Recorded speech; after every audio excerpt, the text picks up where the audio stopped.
Awaken to hair growth. Awaken to hair growth because there is possibility to get your hair back. Awaken to hair growth because we're not told that we're able to conquer and overcome alopecia. Awaken to hair growth because I want to be a positive light and beacon for you because I've healed my alopecia and now I help others do the same with different types of alopecia, men, women, children of all ages, of all races and ethnicities.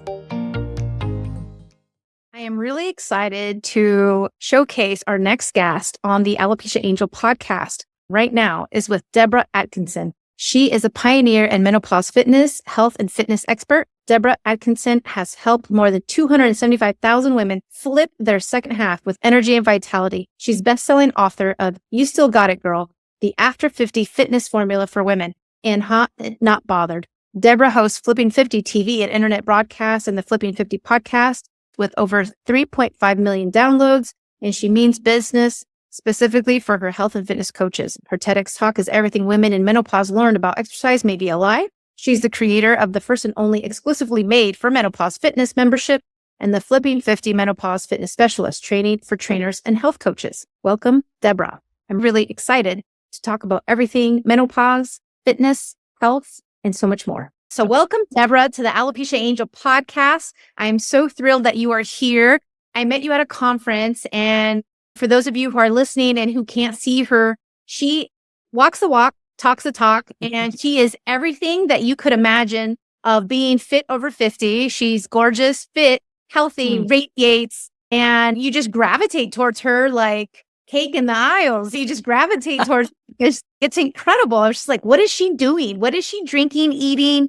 Tell me all. What is it that you're doing to look so fabulous over 50? Oh, bless your heart. Thank you so much. What a great welcome. I'm so glad to be here. Thanks for inviting me. Anytime. I know you're a wealth of knowledge, and I'd love to share your story, maybe how you got into this, or maybe even your expertise all around being fit over 50. Yeah, I will tell you, total transparency. Flipping 50, the name of the business, actually happened quite by accident. It was an afterthought. I left in-person fitness. I left a university position as a senior lecturer in kinesiology. I'd been there for 15 years.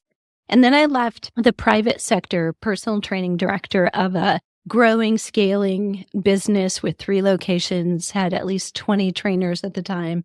And I felt like I had done everything I could do and that it was somebody else's turn to grow them. And I could have stayed very comfortable being maybe a big fish in a little pond. And I felt like I needed to give back. I saw some holes in the fitness industry that for consumers, I wanted better. And for the really great trainers, I also wanted better.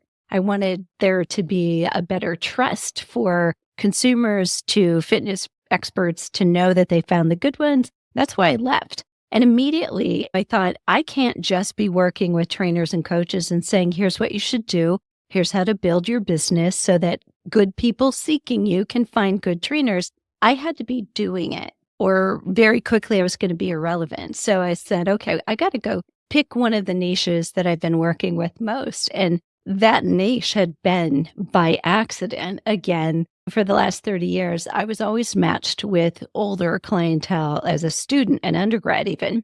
And I worked with baby boomers primarily. So women who were in their 40s and 50s were my primary clients all the way through. Little did I know I was doing research at the time, but all those clues came back to benefit. And when I started Flipping 50, just for the purpose of teaching trainers and health coaches how to grow their business, that business really took off because nobody was talking menopause fitness is different. We need to change it because the hormones are changing.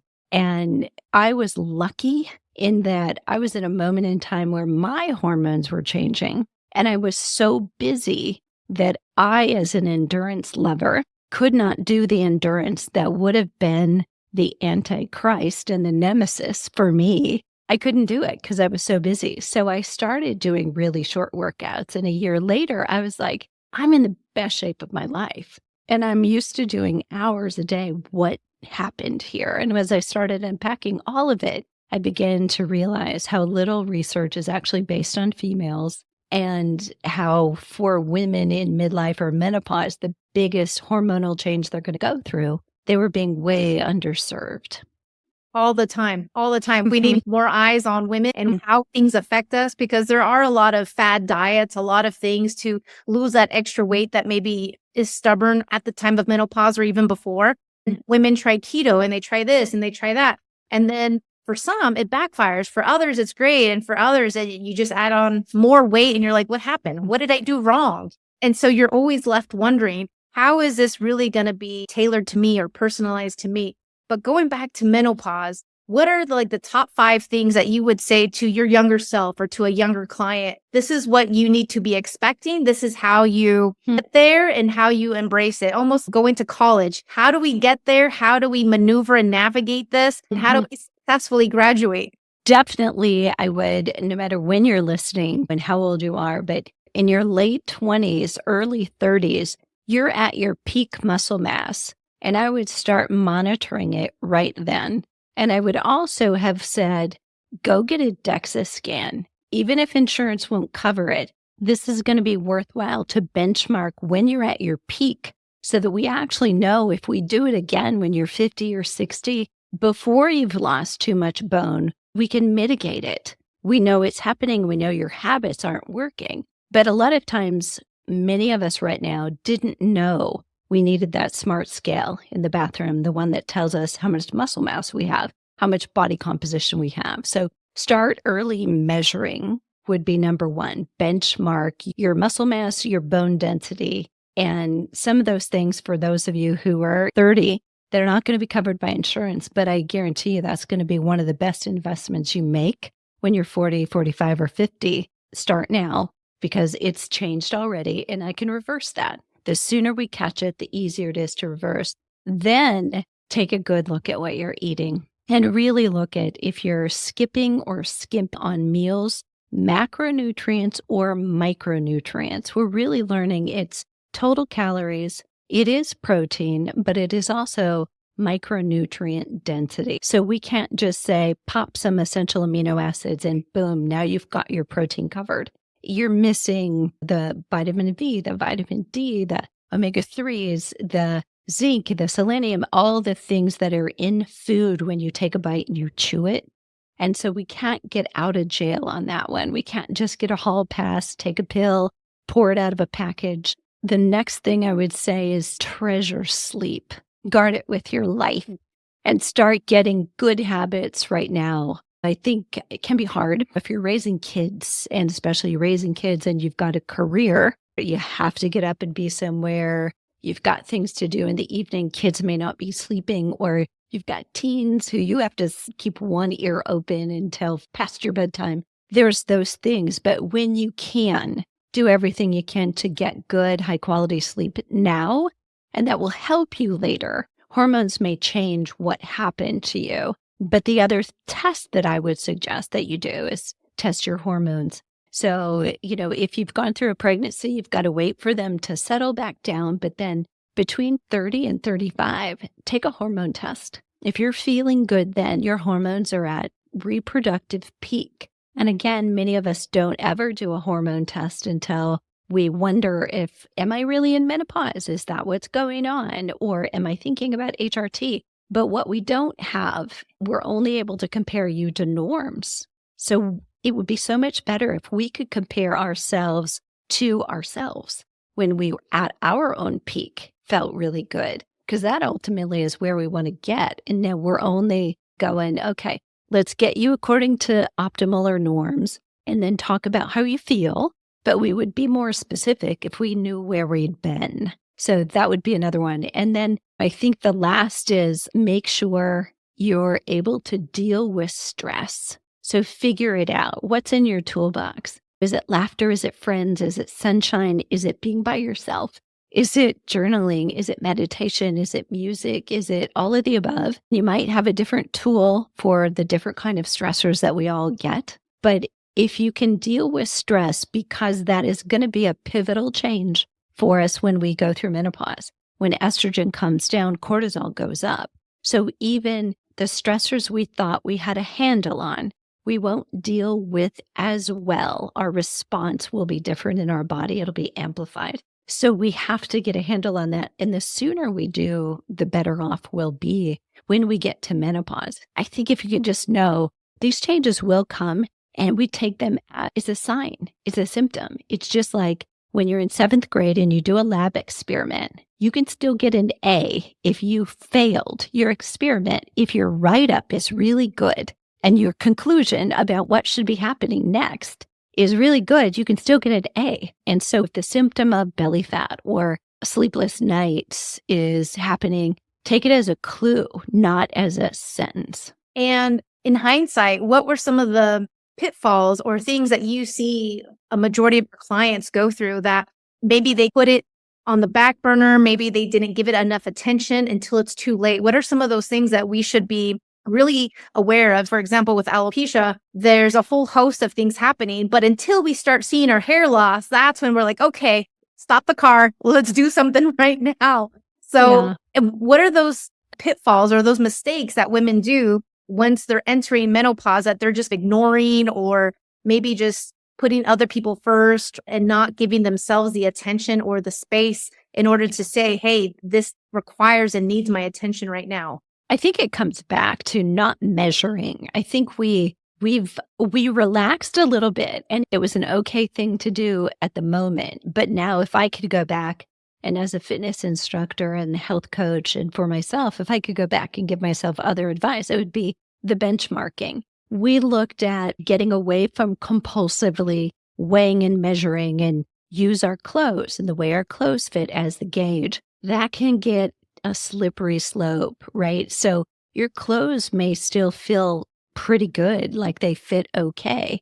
Because if you're losing muscle mass and, it's being replaced by fat, not necessarily are you growing fat, but you are at a higher fat percentage, you may not notice until you get to a certain critical mass. For most women, that is, my skinny jeans don't fit anymore. I can't button these. These are getting tight. It was happening for years, and we just didn't know it because we weren't really monitoring muscle mass and body fat. We weren't seeing it happen in real time. So that, I think, is the biggest thing. And when we feel like there's what we call weight loss resistance now, you're doing everything, you can't get results. Do I need to have my hormones checked? What do I need to do? Do I need to be on HRT? The backlash from it is we resort right now still. My hope is that someday this dogma dies, which is eat less and exercise more. When a woman already in stress, under stress because just she punched that ticket of midlife and hormones are changing. So automatically we're under more stress. Your body perceives more stress and you respond in a bigger way to all stressors that you've got. When you exercise more, exercise is a stress. And we know it to be a good hormetic stressor, but it's got to be in the right dose. If you need medicine, and we're saying exercise is medicine, you don't take somebody else's medicine. You have to take yours for the illness that you've got right now. And I'm not calling menopause an illness, but if we can liken it to that, same idea. You don't eat kale or salmon when you have the stomach flu, even though they're very, quote unquote, healthy foods for most of us. So we have to think about how much should you be doing right now? If we're pushing the accelerator on exercise, trying to exercise more and eat less, we're essentially one foot on the accelerator, one foot on the brake. We're just burning out. Our body is under greater and greater stress, and we won't get the result we want. In fact, we'll probably feel worse and risk adrenal fatigue because that is so related to the additional stress factor that happens, particularly for women between 40 and 50. That's really the time perimenopause is going on. You're probably still having a cycle, might not be as predictable. It may be very predictable for you up until a certain point. For those of you who are on birth control that controls that, even though you think you're cycling, you may actually not be. It's a false kind of a phantom period. It's just being controlled by the pill. So you may not actually know where you are in proximity to menopause. It can get to be greater stressors. And if you aren't feeling good doing the exercise you are, that's the biggest sign. Pay attention. Let's change it. That's beautiful said. Very well said. My other question would be, what happens when, let's say you're in your 40s, you have regular cycles, you haven't hit menopause yet, But then we also start to see women who are having kids later in life. How would this affect, let's say, the high cortisol or your exercise or any of these other, because you're no longer the 30-year-old, you're now in your 40s. It's a different animal, so to speak. It is such a different animal. And that is a whole other can of worms. I've got a couple of great friends who are in that boat. You're postnatal and perimenopausal. And it's like, how does that feel for you? I watch them function really well. And I think I did that in my 30s. I don't know how I would have done that in my 40s. I had one who wanted to graze all night. I don't know about anybody else, but there's a reason people don't have babies when they're 60. So I could not do that now. Yeah.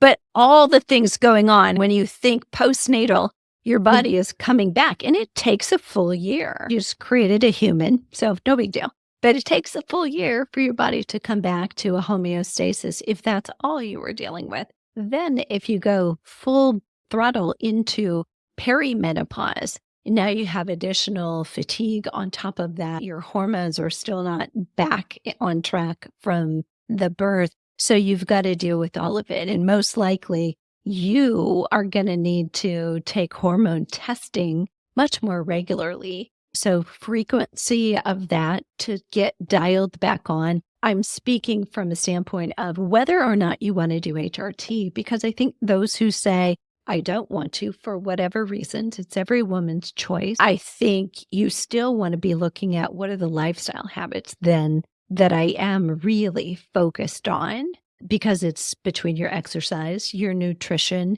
adaptogens. So whether those are mushrooms or ashwagandha, that kind of thing that you're introducing, your sleep habits and or your ability to control those if you have a newborn. Good luck with that. Yeah, again, I don't know how to do that. But I think we're going to see more and more of that because we've got more professional young women waiting, delaying childbearing because it's a choice and because they can. We're seeing, healthy births happen for women in their late 40s. And so we know it's possible. If a woman chooses to do that, then she should have it if that's what she wants to do. In regards to the research for HRT, I've been reading a lot of books on hormones and on menopause and all these wonderful topics. And it seems like your real options are HRT bioidentical or don't do it at all because of ramifications, because of the side effects. What's your take on that? So if we look at fitness, and I were just purely to say, okay, over here is the program design that includes how many sets, how many repetitions, which exercises, in what order, the volume of those, the rest between sessions. If we just said that, anything that I can give a woman has a greater efficacy if she is on bioidentical hormones. We're seeing that just anecdotally. I share that with you. And from looking at, talking to, and interviewing many of the pioneers in bioidentical hormones and working with hormones, and should we and shouldn't we, from the NHANES study and the nurses study, from that being withdrawn and negated, those thoughts are still there. But they too are seeing in their office, day after day, seeing patient after patient, they echo the same thing, that for their patients who are on HRT, the exercise that they're doing has a greater efficacy. So for anyone choosing not to, or for what now is a very small percent of women who can't, you may choose you don't want to, but for those who can't, it's a very small number at this point. It's not to say that you can't get progress. Somebody may have an edge that you don't because of the support. But I will say that there's also this genetic and DNA piece to it, that some women get lucky and they got the right parents. And so they do have an easier time. They're still able to, say, hit the protein need and calories and get nutrient density. They've got good habits and they're getting good results with their exercise, even without bioidentical hormones. So it's not totally dependent on it.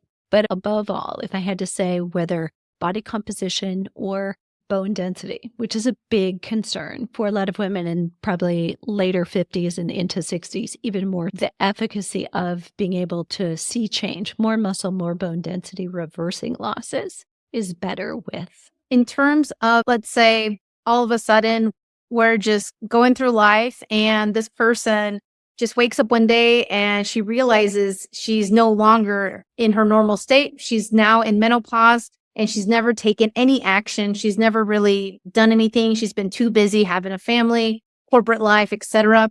What are some tips that you'd say this is what you need to do now because you're already right now in the midst of it? I might send her to you and say, Joanna, what books have been most beneficial for you? Because I think educating yourself a little bit on and educating yourself a little bit could be key words. So educate yourself enough with a high quality source so that you're not overwhelmed, because there's a lot of information out there. And I think there's a lot of voices, but educate yourself first and think, what choices do I have in front of me? So I'm making informed choices and then looking at what feels good to me, and know that whatever is feeling good to you right now could be in this moment.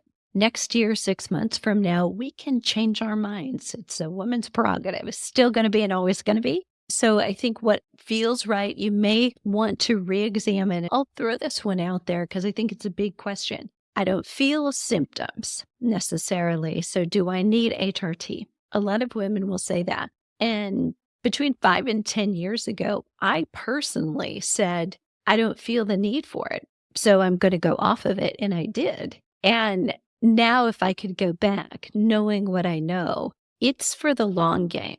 It's not for hot sweats or hot flashes and night sweats. It's not even necessarily for the weight or the belly fat or the libido or the bone density. It's the long game. It's the brain, the muscle, and the bone health that until science changes enough now, I'm a believer and I'll stay on it till death do us part, unless science changes dramatically. We're the first generation who's really going to see it through to death. Yeah, I agree with you. I'm more and more of a believer in HRT. Both my mom and my grandma took out their uteruses, and my grandma's about to turn 89. My mom's 68. So my mom, after her second, like in her early 40s, her third kid, she decided to take it out. And it was by advice by her male doctor. He didn't do any research. I know my mom. She didn't do any research. She just was like guided by the doctor. She's like, okay, let's just take it out. I have lots of heavy periods. They're always uncomfortable. It's always an issue. Let's go ahead. They did a biopsy on the uterus. Apparently there was cancerous cells and they just check mark, like, you're in the clear now. She's been suffering with hot flashes forever and a day. I don't know how her symptoms are now, but I would assume that they're more either under control or better potentially. But at the same time, both of them can honestly say didn't do their research, didn't realize what they were truly doing for long term, for anti-aging, for their dementia risk, for anything else. Like I was just reading this book, literally it's on my nightstand, all about hormones and how in menopause, the increase and the possibility to double or even triple our possibility for dementia as women going through menopause has skyrocketed. When you compare it towards men, I found this to be quite astounding. I wasn't necessarily expecting to read this, and yet this is not making headline news. And yet then we start to understand why there's a diet and lifestyle component to Alzheimer's, to dementia, to all these cognitive issues. So I just wanted to understand your take on it and if you could give us any other further insights. Yeah, directly related to what I do. I think women have always been at higher risk for all things related to cognitive disability. So Alzheimer's, dementia, and mood disorders like anxiety and depression, both situational, but also longer term. We outlive men, and right away, there is one. So just as we age, we're more at risk because simply we're living longer. But it's also, I think we go through periods of we grieve more times in our life than men do. And there are things that we bear, not just children, but we bear the load and the emotional load of so many things that also, I think, how we carry and deal with stress is different. But in regard to what can you do with exercise and nutrition, and these are actually very related. Exercise is a huge mood boost. And I think a lot of times, historically, less so now, I think we're so much more aware of this. And I think once you will have the discipline and commitment to stick with it long enough. If you're not somebody who has bonded with exercise, found that thing you love and really need to do, if you will have discipline and commitment for a short period of time, you will get to the point where you know you feel better, you function better on the days you do than on the days you don't. And I think for a lot of people, that comes more naturally, and others are on the other side. It's like they never experience that. And there is something to the fact that if you tend to be a larger size woman, if your percent body fat is at 30 or greater, you don't respond the same. You don't have that same feel-good hormonal response to exercise the way someone else does. So it's not just you. There's nothing wrong with you. It's not lack of willpower, discipline, commitment, conviction. It's you don't have that. So it's really important that you choose self-selected intensity, that nobody's choosing for you immediately, because then the chance that you will return to it, feel successful, but also have the chance, give yourself the fighting chance to feel good doing it, is important. Your blood chemistry does change within seconds of starting exercise. And so I like to advocate the 10-minute rule. Not all of us feel like exercising every day, even those of us who do it. There are moments where I'm busy. I have such a long to-do list. I just as soon dive into the to-do list, or you one more thing yourself is what I call it. One more thing myself out of time to exercise. And I think, is it really worth it? I only have 20 minutes now. And the answer is yes, it's worth it. Like just moving is worth it. But we need to give ourselves that 10-minute rule. If you don't feel like it, if you go for 10 minutes, at that 10-minute mark, if you still don't feel good, go back home, stop, you're done. And you probably are getting sick or have some adrenal insufficiency, and rest is the best thing for you. But most of us will be glad we started and we'll keep going. There is very few people that don't feel better after their exercise. Some of us just because we're done, right? But most of us feel better when we're done exercising than before we started. And so very few people will have a regret about doing that. But it is the advantage of blood flow to the brain to help us cognitively think better. And if you think about, okay, we're degrees away from Alzheimer's if we're talking about it, but in a way we're not. So if you are cognitively functioning better, it's like there's a bunch of electrical outlets on the wall and there's a bunch of unplugged cords laying on the floor. As you are exercising, especially you're learning something new, and it doesn't matter if you go to pickleball for the first time and you're learning how to score, which is very complicated, I think. You learn how to do that, or you're learning how to use a new machine at the gym. The learning component as well as the movement component, when you pair them together, that's gold for your brain. Those plugs are getting plugged in to the wall. It's like you're rewiring your brain and you're getting more synapses firing so that you can remember better. Your hippocampus gets bigger if you go for a walk 10 minutes a day. 40 minutes 3 times a week, if you want to do it that way, is proven to increase the size of the hippocampus, meaning you won't forget things. You'll remember why you walked into a room. So many good things happen that, may not feel like, that's related to Alzheimer's or dementia, but if we can get those synapses firing. For women who are exercising regularly, a lot of times one of the limiters is aches and pains. And either I can't get started because I've already got these aches and pains, or after I exercise, I have these aches and pains. And again, part of that is related to a decline of estrogen, that connective tissue, the joints and the ligaments around connections are weaker. They're not as resilient. They're a little more dry, if you will, and so not as pliable. Omega-3s become really important. So omega-3s in the foods we eat, like fish or salmon, lamb, certain foods are high in omega-3s. But I find that supplementing, for me, if I'm dialing up training, I know I'm increasing my own inflammation, like I'm choosing to do it. So I'm going to take something to help counter that inflammation. And supplementing with omega-3s can be really helpful.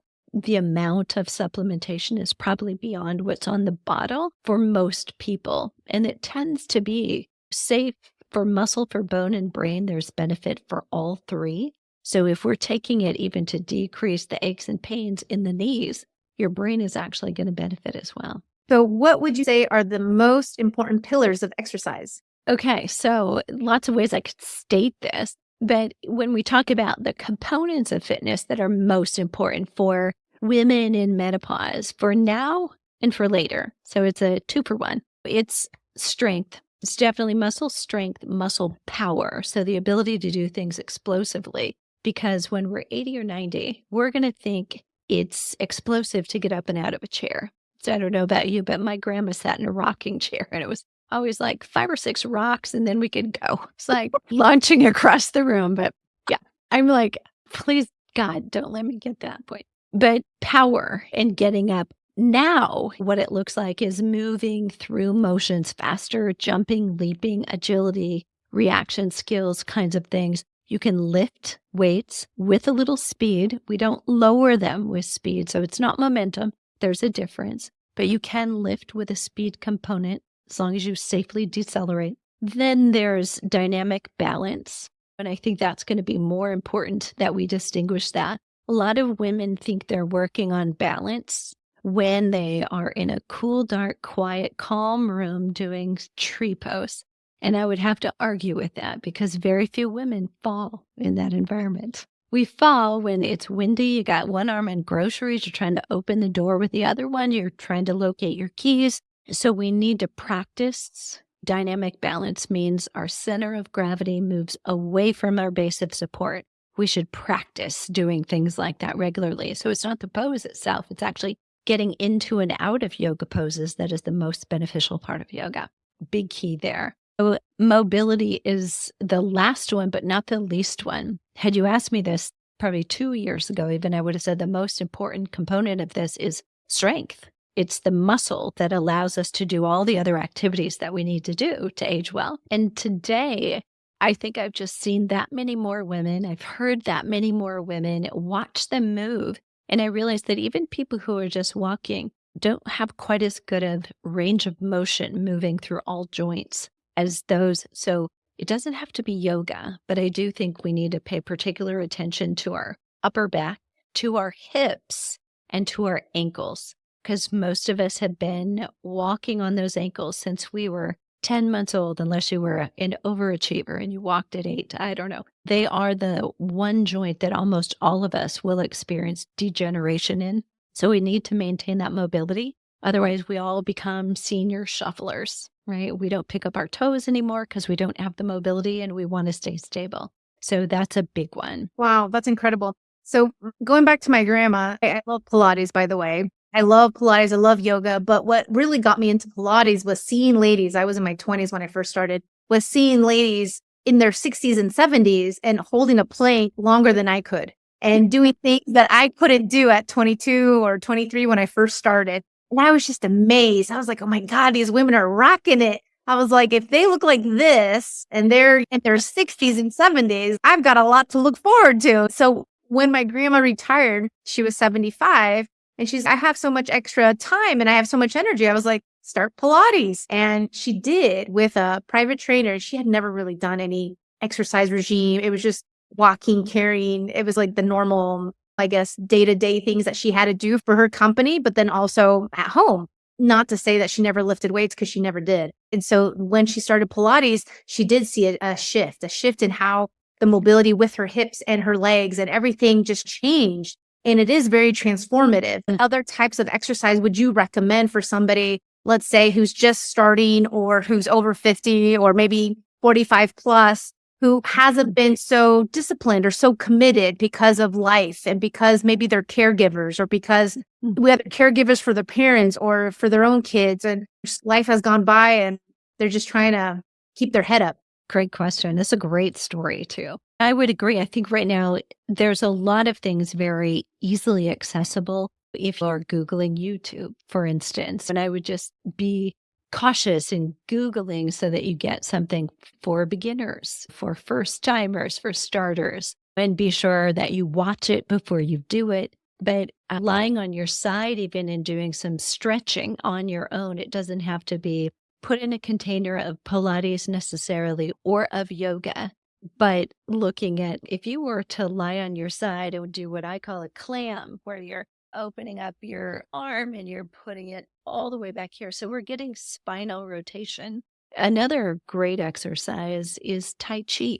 And I think that is welcoming to a beginner. It's very calm. It works on shifting body weight, that base of support we talked about, off of your center of gravity, off of your base of support, and moving very fluidly. So I think it puts you in tune with your body, your balance, and is calming at the same time. And I think what you're looking for when you start is you want to gain confidence, you want to be successful, you want to feel good when you're done, not feel as if you were pushed or tugged or stretched too far, and find something that fits. It may be slightly different for anyone here. I agree. I lived in Japan. You probably didn't know that. I lived in Japan for a little bit, right before it's been a year and a half that I've now been back in the States after living in Japan. And bike riding around early in the morning, you see all types of workers, whether it's factory workers, shop owners, etc., corporate workers.